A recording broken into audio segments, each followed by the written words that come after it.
Anybody whose name, like, is Lady something, you know they're cunty. Like, you just know it.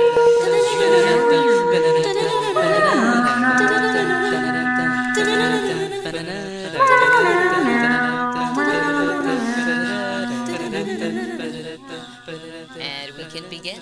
Sarah, I'll let you take the lead. Okay. Wait, it's called Dr. What, right? Guy who doesn't remember the name of our podcast that you started. Leave me alone. That's really good. I have attention deficit disorder. Okay. Okay. Hello and welcome to Dr. What, the podcast where we explore time and space by watching Doctor Who together. I'm Sarah Trainer. And I'm Jeanette Chen. Are you all right? I have like a parsley leaf in my throat. Traveling through time and space and parsley leaves. That's very good. I'm glad you didn't die. Thank you. But yeah, Doctor What, and today we are covering episode 2, right? Of, I guess, season 1 of New Who, right? Yeah. So we're doing the Ninth Doctor. This is The End of the World. I love this episode so much. Mm-hmm. I didn't really fully appreciate it the first time around. If you didn't listen to our last episode, this is a podcast where I am revisiting all the episodes since watching them when I was like 13, so almost 10 years ago, and Jeanette is watching them for the first time, so we're just gonna like see how that goes. And yeah, first time around, I didn't really fully appreciate like what this episode is doing for our characters.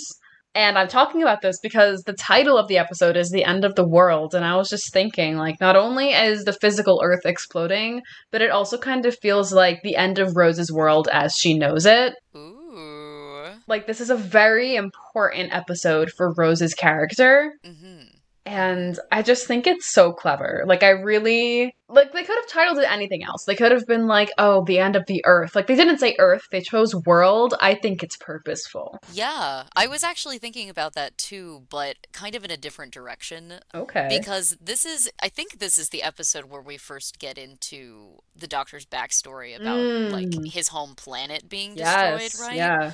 So the end of the world also applies, like, to his world, which I thought was pretty cool. Because right at the end, right, he's like, yeah, there was a war. That's not what he sounds like. A time war. The Time War, and I'm a Time Lord.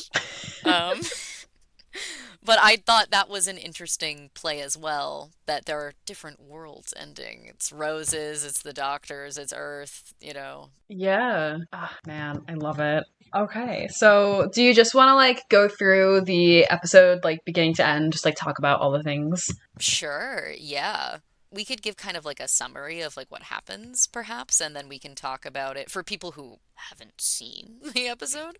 I don't know, what did we do last time? Dude, oh my god, I am so unprepared. That's okay. That's all right. We'll fix it in post. Yeah. We went over a summary, and then we did our favorite part and our least favorite part of the episode. Okay, yeah. I think we can do that, and then we can have some intellectual discussion if the mood strikes. Yes. But yeah, okay. Well, since you really like this episode, why don't you take the plot summary? Okay. I'm winging it right now. Just so you could you're also aware. just like read from a like episode description. I got like really nervous. I was like, what if there's like no time? Like, what if like they can tell that I'm Googling it? Like, dude, I Googled like 2 things last episode, like in the middle of our thing. The cop tangent. I was like Googling bobbies. I'm just like so afraid of like not typing fast enough, and then we're pressed for time. Mm-hmm, okay. Mm-hmm. So, here's the synopsis. The Ninth Doctor takes his new companion, Rose Tyler, to the year 5 billion. Oh my god, an ad just like popped into the screen. Okay. I'll start over again. The Ninth Doctor takes his new companion, Rose Tyler, to the year 5 billion to see the sun expand and destroy the Earth. The observation deck space station, Platform 1, is holding an event with the richest beings of the time observing the Earth's destruction, but mysterious metal spiders, gifted by the adherents of the repeated meme to the other guests, are secretly infiltrating and sabotaging the station. Wow. I feel like that doesn't touch on like most of what the best parts of the episode are, but that's, No. totally besides the point. Yeah. Um, but yeah, I mean, I think that's a pretty good overall description. I guess I can go first with what my favorite parts were, and then we can go back and forth and do that. Man, the the practical effects and the CGI are like Yes. crazy in this episode. Like crazy. When they roll out Lady Cassandra or Cassandra, however you want to say it, Hmm. um, for folks at home, she's quite literally like a wobbly piece of skin A bitchy stretched on a crane. trampoline. A bitchy trampoline, which great insult. Oh my Great and god. excellent insult. So When she's funny. like, you could really do with, your chin sticking out. I was like, oh my God. It's Oh crazy. my fucking god. Cassandra's such an icon. Yeah, I love it. absolutely amazing. And I think it was a practical effect, but the face was CGI. You can correct me on this. It looked like this, or maybe the whole thing was CGI. I don't know, but there were a lot of really great practical effects, and I think that was one of my favorite things of the episode, especially the tree lady. I can't remember her name right now. Yes. I think it might have been Um Jade. Jade. Um her makeup costuming, like her headpiece, I thought that was spectacular. Yeah, and Um her hand as well when she like touches the doctor's yes. hand and you see all those like kind of like roots and like Yes. bark. Yes. Yes, Very I cool. agree. That was pretty awesome. Something coming into New Who that I was worried about is that they would kind of overuse bad CGI. Because I love practical effects, and that's something that I really liked about Classic Who is that they just went in on those garbage can, like, Yes.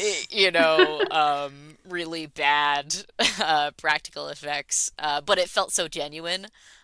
So it was good to see a lot of that here used in tandem with the CGI. That was Yeah. something that I really appreciated. Especially like in light of the last episode, which I feel like was just CGI central. Like even though the mannequins were real, I feel like they were just mannequins. Like you didn't really feel like the full effects of like practical effects being used as you do in Yeah, this episode because they really just go crazy with all the aliens. And last episode it was like mannequins and the yeah, weird CGI lightning bolts and like the nesting consciousness is like a blob. yes, I really did enjoy the last episode, but I feel like in terms of practical effects, they're really like, okay, aliens, we're gonna go all in, you know? yes, exactly. And I think I was actually doing some research on this episode, and by research, I looked at the Wikipedia page. Um, but it is actually one of the most expensive episodes that they made. I'll say so. Production. The End of the World was conceived as a deliberately expensive spectacle to show off how much the new Doctor Who could do. Ooh. So it cost them a lot of money to do it, is what I gathered from it, because it was meant to be like crazy. I'm looking at the effects and costume section, and it says that it contains 203 visual effects shots, Shit. which is crazy. Yeah. Um, It but pays yeah, off. it really does. Like even the Lady Cassandra, like I think is all CGI. Like thinking back on it, like Hmm. all of the other, like the blue guy, that little blue guy Yeah, with yeah, yeah. and the head, The face of Bo. yes, the face of Bo, like those looked great. You really Yeah. got to see like a whole range of different effects that were quite awesome.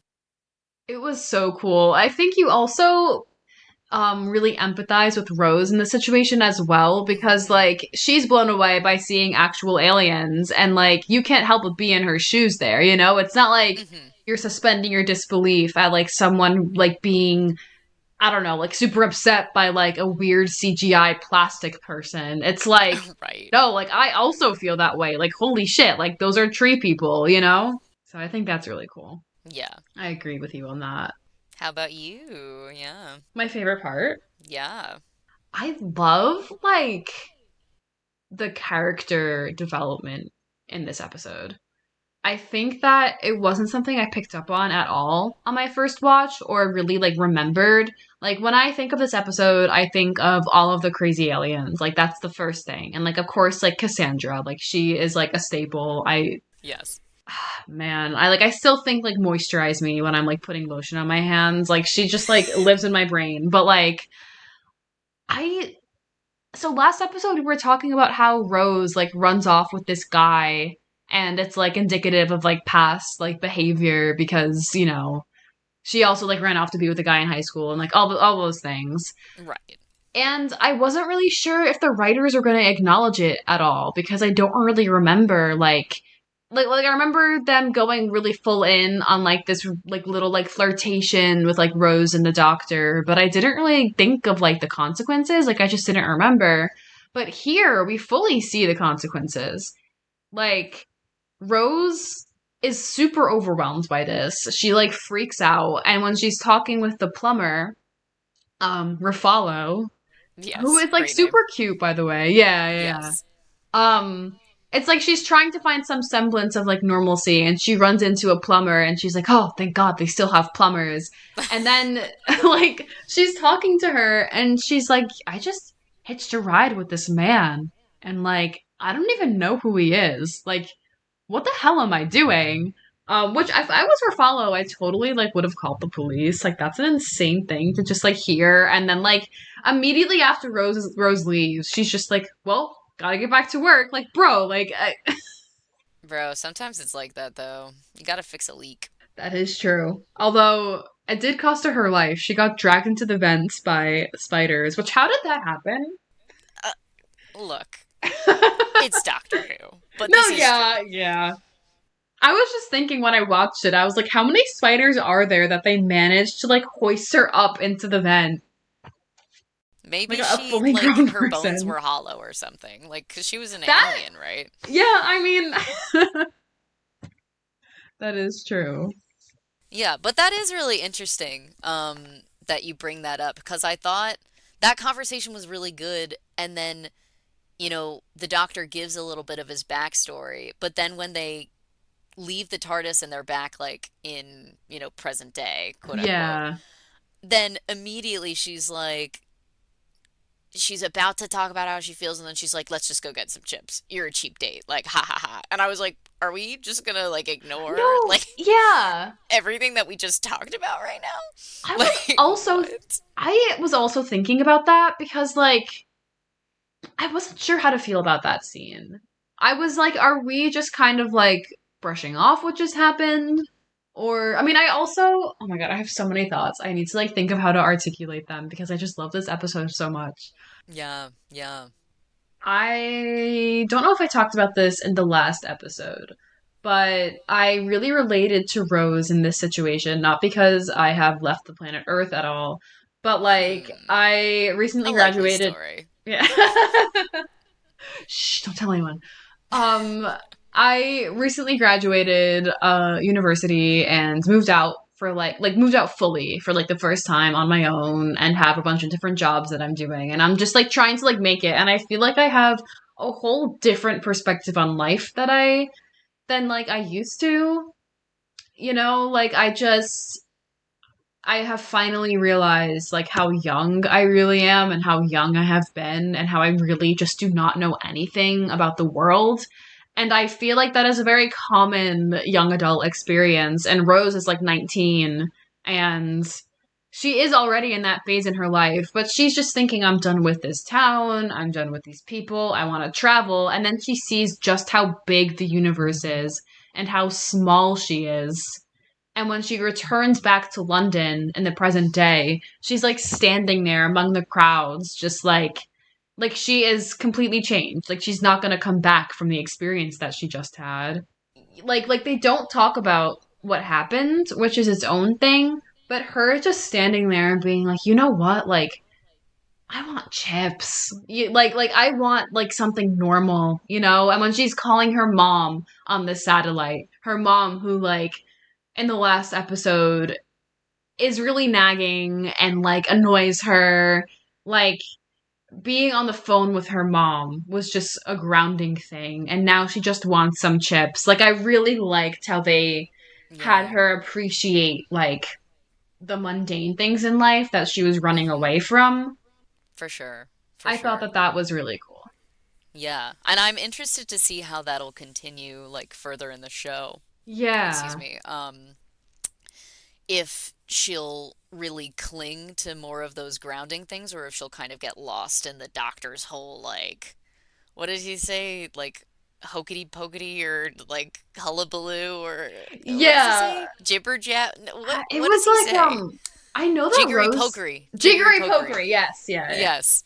The doctor's jiggery, but I went through at least like five other like weird things to say before I landed on Yeah. jiggery pokery. But yeah, like I'm really interested to see how their relationship will develop because it's just kind of happening all so fast, and you're already seeing her reach for these kind of grounding things. So I'm kind of like, what's gonna happen? I'm excited. This really it just keeps getting better. Is kind of I know we're only on the second episode, but Yeah. No, it's already really working for me. same. I really agree with that. It's funny because like I've seen this all before and I was super obsessed with Doctor Who like as a kid, but I I can't tell you what happens next because even though I know plot-wise what's going to happen and like Hmm. how the Doctor regenerates and what happens to Rose and so whatever, like I feel like I didn't fully grasp what that means for their Mm. relationship, for them as characters. So I feel like I don't really know what happens. Like Ooh. I feel like I'm like totally seeing it with like new eyes and I am so intrigued as to like you said how this relationship develops, like what's going to happen to Rose, not even plot-wise, but just like emotionally. Like Hmm. how will she be affected by this because this is an insane experience.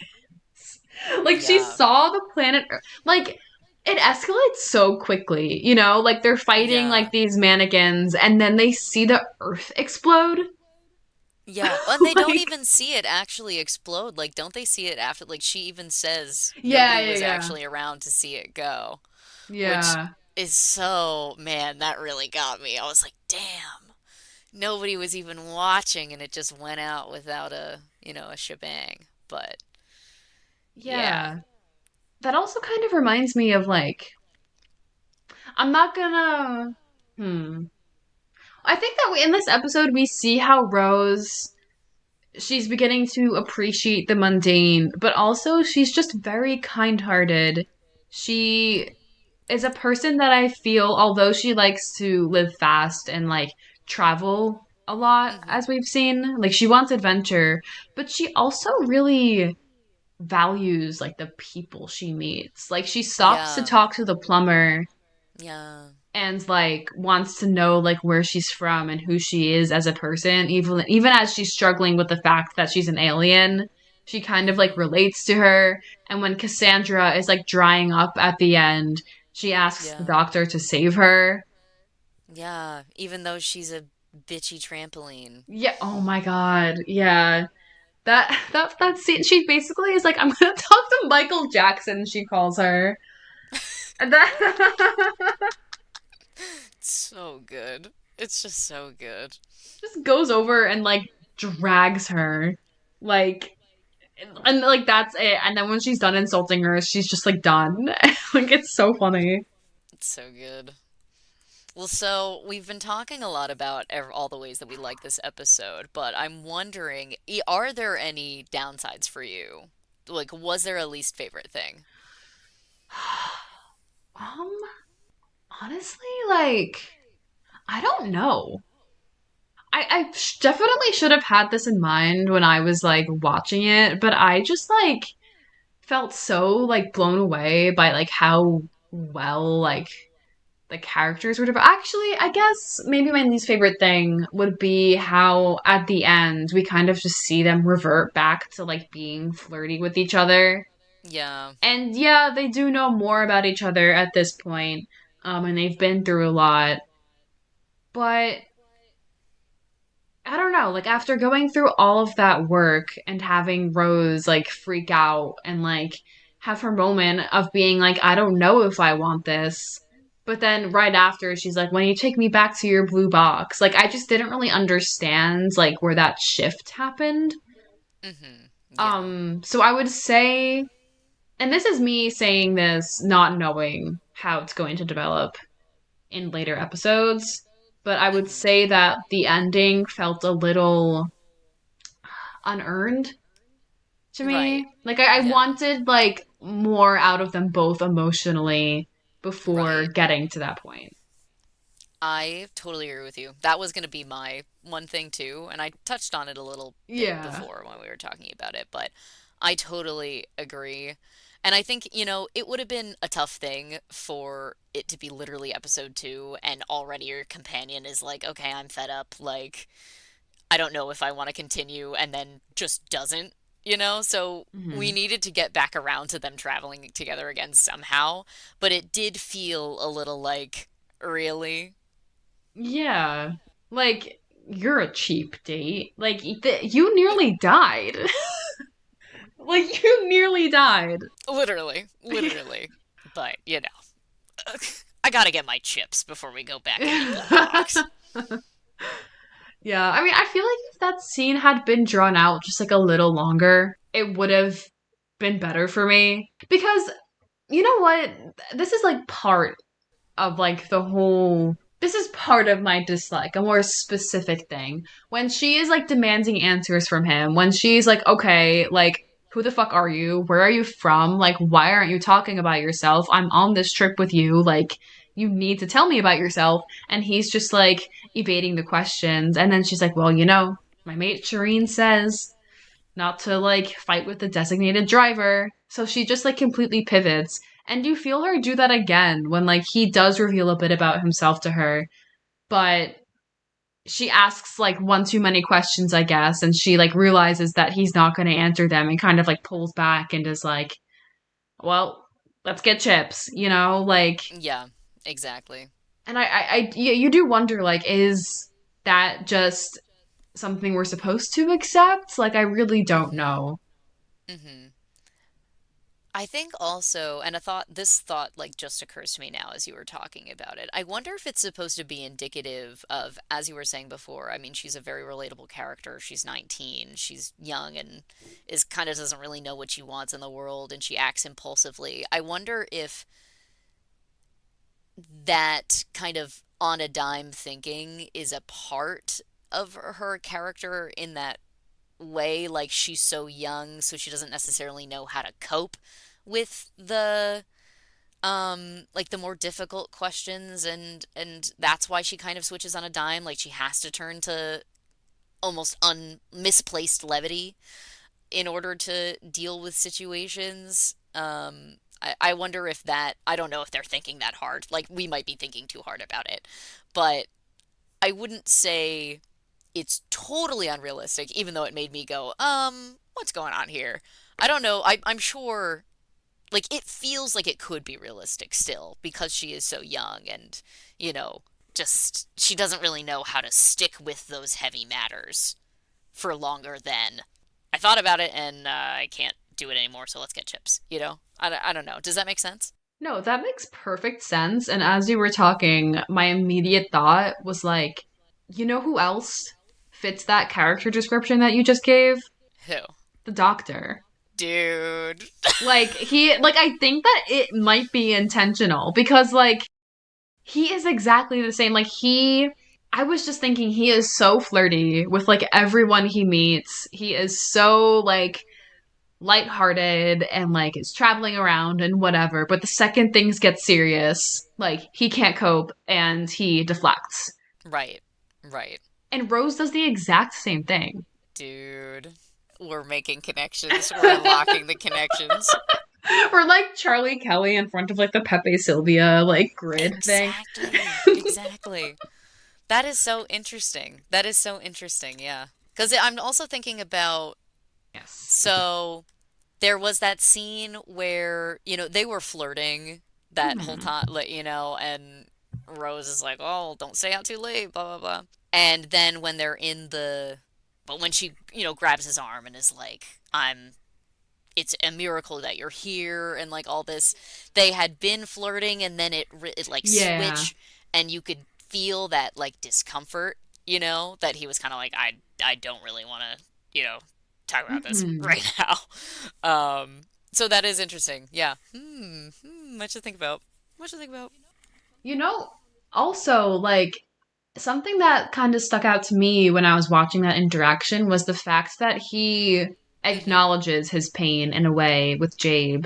Because, like, she brings it up first. Like, she already knows what happened to Gallifrey and the Right. Time Lords. He doesn't have to explain himself. She already knows. But when it comes to actually, like, voicing it and talking about it, like, he just can't. And that's what Rose is, like, at first, like, Right. asking him to Right. do. And that's not what he wants Rose for, you know? Like, he wants someone to travel with and someone to impress, someone who Mm-hmm. is Mm-hmm. also impulsive and adventurous. So it's just like interesting, like Yeah. who he's willing to be vulnerable with and Mm. when and Yes. why, you know? Very interesting. He goes for a younger girl companion who just kind of like wants to get away from it all because that's like how he sees himself and that's what he feels that he needs, and he doesn't want Yes. anyone to confront that want of his, which that's very interesting. That's very interesting. Yeah.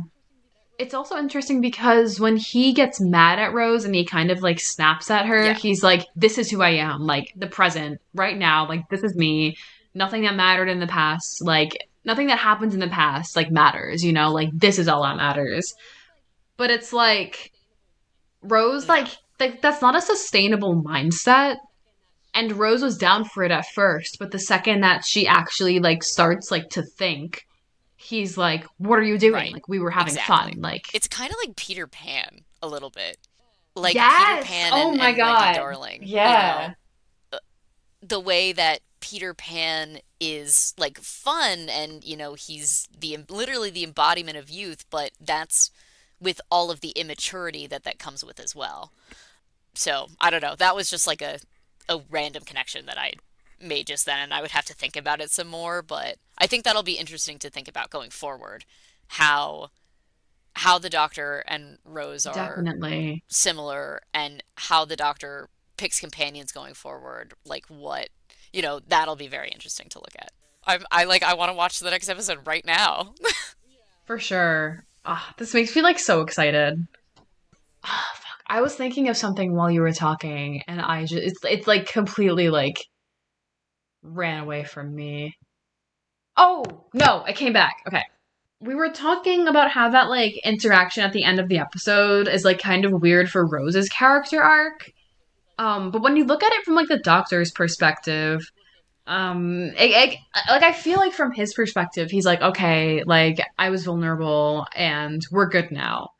You Hmm. know, it's like he has reached like a certain point of maturity Right. because he has been able to admit that like he's sad and like reveal like a little bit about his past to someone. So if you're looking at it from the Doctor's perspective, like there has been like a character shift and a bit of character development.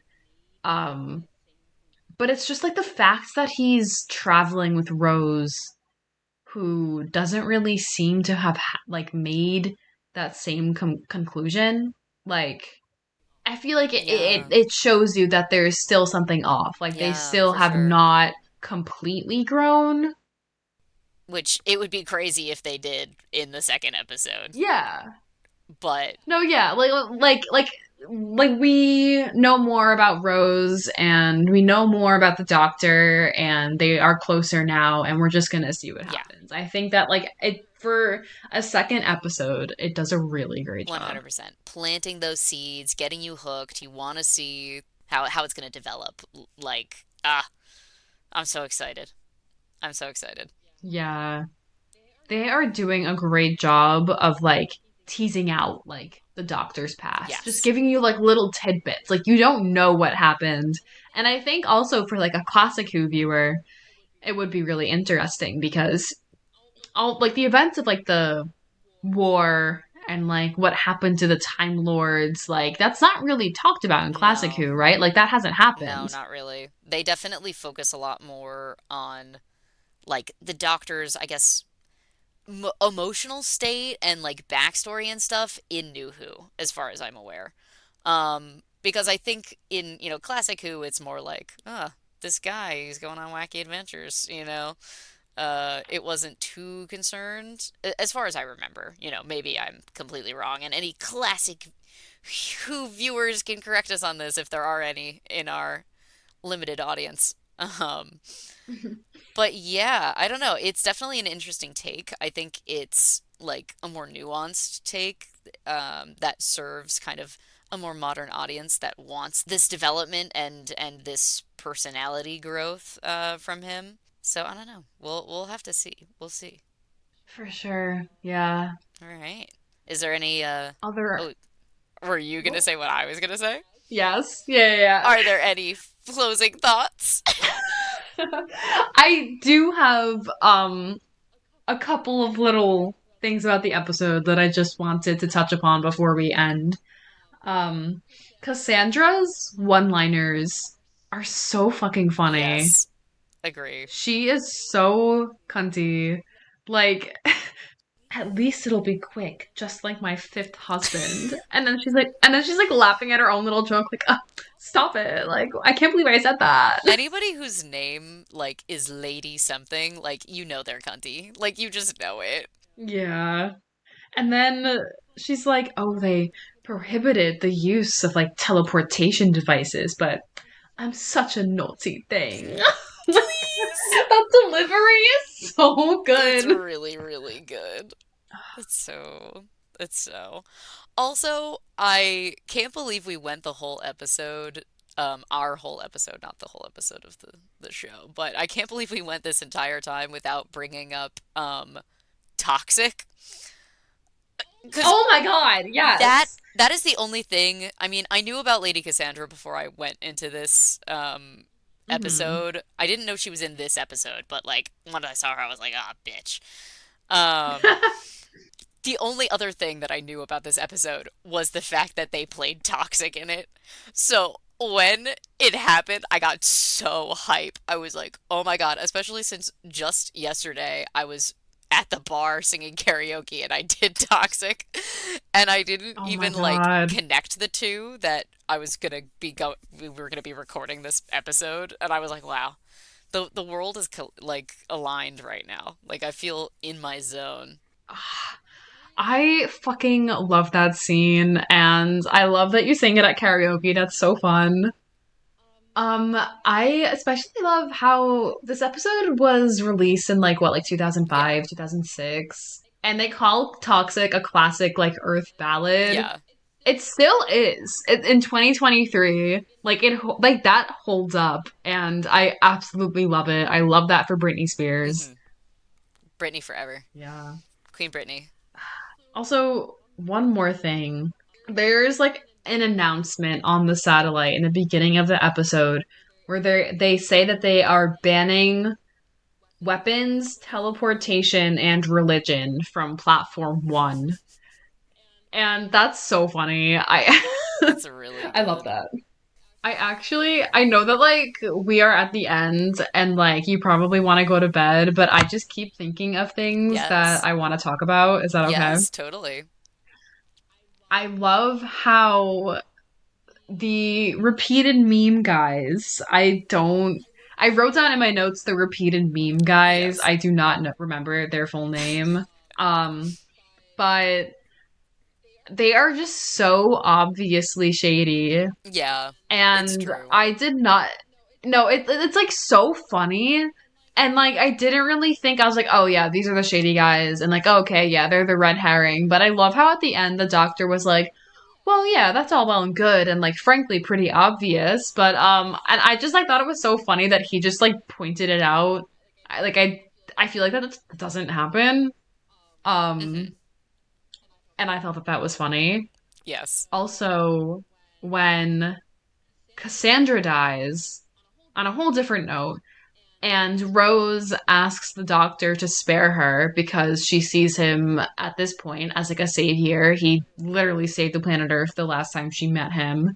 And he's like, sometimes like everything has an end and everyone has to die, and she just fucking explodes. And he is like so angry, especially like right after the death of Jabe. Hmm. Like he took it like Yeah. personally. And I feel like it shows this dark undercurrent to his character that like Rose has not really like seen before Yes. and we haven't really seen before. Yes. 100%. Because you forget he's It's not just interesting. all jiggery-pokery and like flirting and, just doing things.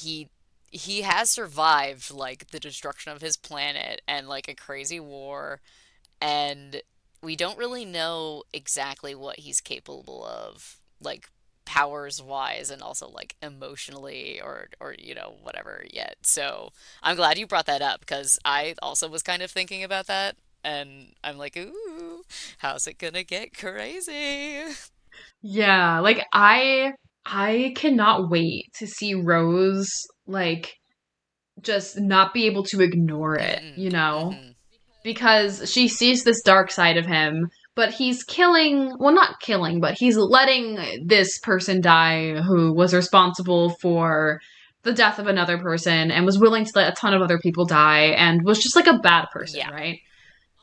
So even though he's like not merciful in that, I feel like you can brush it off as like, well, she was bad, and then right after he like comforts Rose and takes her to London and like is vulnerable with her, she's able to ignore it. But I really want to see her like come face to face with that undercurrent of darkness and like have to grapple with it. Yeah. For sure. For sure. Man. Man. Man. Doctor Who? Doctor what? Doctor How? Doctor, when and why? All right. I think I think that's a good ending for now. Thanks so much for tuning in if you're here, and we'll catch you next time. Doo doo doo. On Doctor What? Yay! That was cute.